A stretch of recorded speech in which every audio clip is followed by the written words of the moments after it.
Howdy folks, Nathan here in San Diego, California, and this is the VinFast VF9.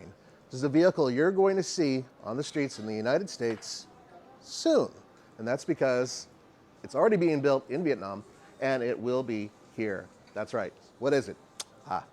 It is a 3-row SUV that's all electric. Now, quick, tell me how many of these actually exist. How many 3-row SUVs that are electric exist? There's not many. Actually, there's the Kia EV9, which isn't even out yet. There's the Tesla Model X. There's the Rivian R1S and the Mercedes-Benz EQB.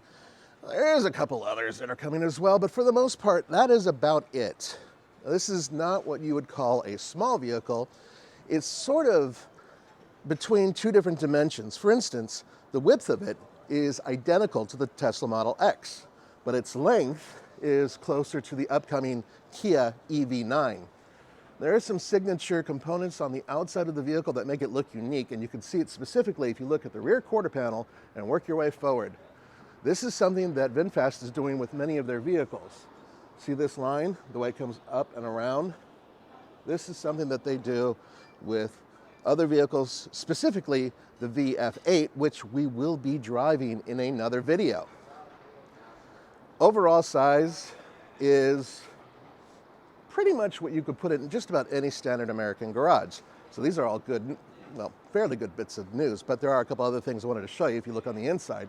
Now, unfortunately, this vehicle is not open for us to use, but we can look on the inside and we can, at the very least, look at the interior setup. That back third row, it's supposed to be big enough for an adult, but the legroom, I'm not 100% on if you're over, say, 6 feet.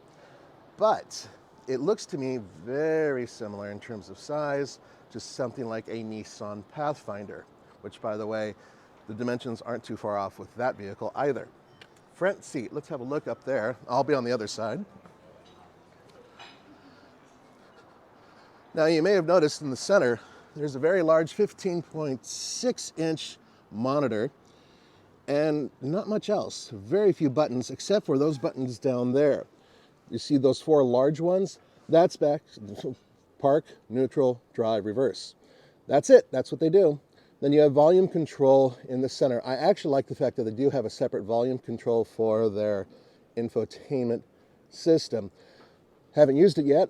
Once again, this is basically a static model, so we can only look at the outside. But I can tell you some interesting bits about what's on this side. If you want to come and sneak around here, then this is set up for CCS already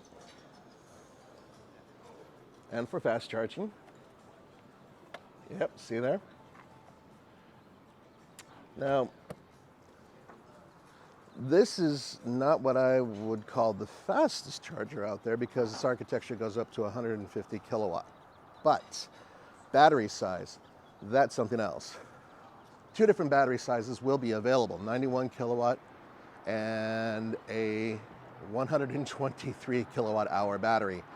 Now, VinFast says that overseas their range is between 272 miles and 369 miles. But it's not EPA certified yet, so we don't know exactly what those numbers are. I'm pretty sure they're going to come down a little bit.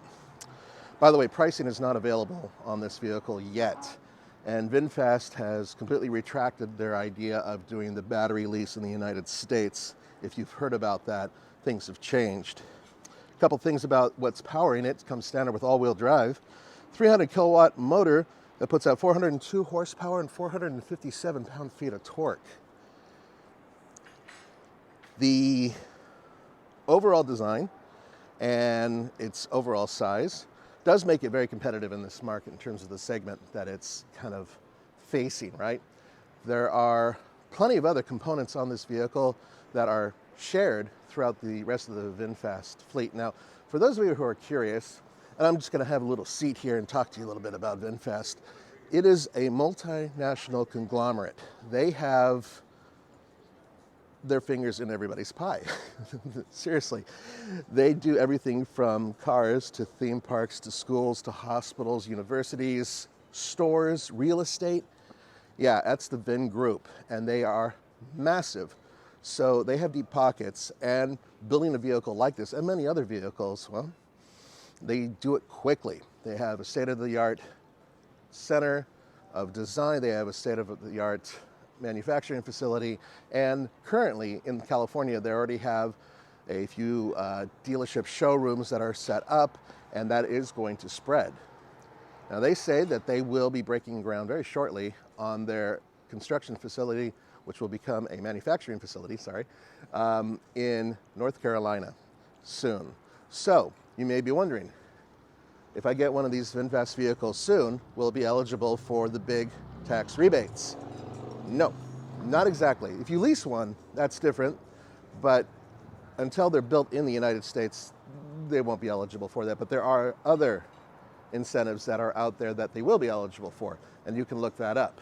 However, this vehicle, as it stands, it's entirely possible that in terms of financially, in terms of buying or leasing, and by the way, there's two different plans that they're talking about, at least in the interim, and we're going to find out more about that in the very near future. This is one of those vehicles that leasing may make a lot of sense, and I never say that. So it's something to kind of keep in mind. Wanted to show you the front end because there's something else about this vehicle. Now, when VinFast started designing and building these vehicles, they decided to make it a international effort. So everything on this vehicle has been designed by a variety of different people throughout the world. That's including the design. This is designed by House Pininfarina. So there's definitely some, how would I put it in the most polite way? Unique lines that are here in a package that I think is the best looking amongst all of the VinFast vehicles I've seen so far. I think this one's the most attractive. So that's something to keep in mind as well. All right, let's have one final look before we close up. Now, I do apologize about the crowded surroundings. We are at an event right now, and there's a lot of journalists here. All right, we at TFL are dying to get our hands on one of these vehicles. Now, it's not out there quite yet, but the VF8 is hitting the streets like now, right now. And the VF8 is its baby brother, and a lot lighter and smaller, obviously, but we're going to get a taste of what this company is all about. How is their quality? How is the capacity? How is the driving experience? How will this vehicle compete in the United States? There's a lot of questions that need to be answered, and that's exactly what we're going to do. So keep that in mind. Wanted to go and look at one more thing, by the way, towards the back. We haven't seen the back of it yet. Let's just mosey on. If you can kind of squeeze back there, poor camera person. All right. I really do like the back lines too. And they're very proud of their brand. And at least with this vehicle, I say rightfully so, at least from the exterior design, I do like the way it looks. I think it's their best looking vehicle. I think I already said that. Couple final notes. I expect this to be on the higher end in terms of competition because I've looked at the pricing on their other vehicles and they're all a little bit higher than I expected. So I wouldn't be surprised if this one is at or perhaps even slightly higher than the Kia EV9. So we'll see about that.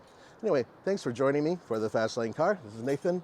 And yes, we will be driving one of these soon, but even sooner, we will be driving the baby brother. Stay tuned.